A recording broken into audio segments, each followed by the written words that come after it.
What's up, guys? This is a quick tutorial on setting up a method library. Let's get right into it. We're going to make two scripts, one named method library and the other one named test object. Then make a 2D object sprite and add a 2D box collider to it and add the test object script onto it. And now let's open up the library script. First things first, get rid of mono behavior and add static to the class.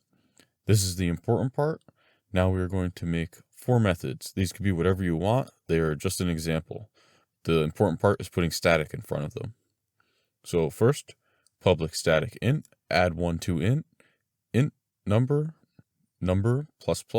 return number.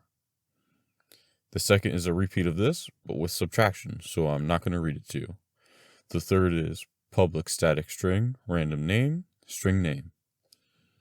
String names to pick from equals new string 5, Tim, Fry, Kenny, Peter, Xavier. Return names to pick from random range 0, names to pick from dot length. And finally, public static void, make debug call, debug.log. The call was made, the button was pressed, it worked.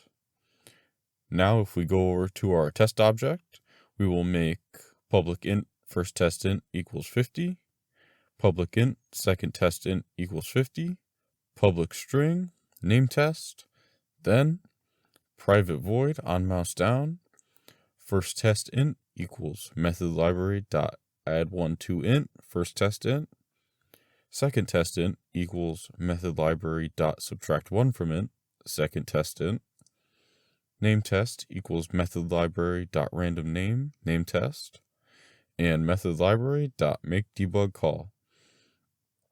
And now if we run our program, we should see that the ints go up and down and random names get made. And if we add more objects, the same should happen to them. And that's all for this one. Method libraries are super useful for decoupling your code and organizing, so I hope you get some use out of this. And good luck with whatever you guys are working on.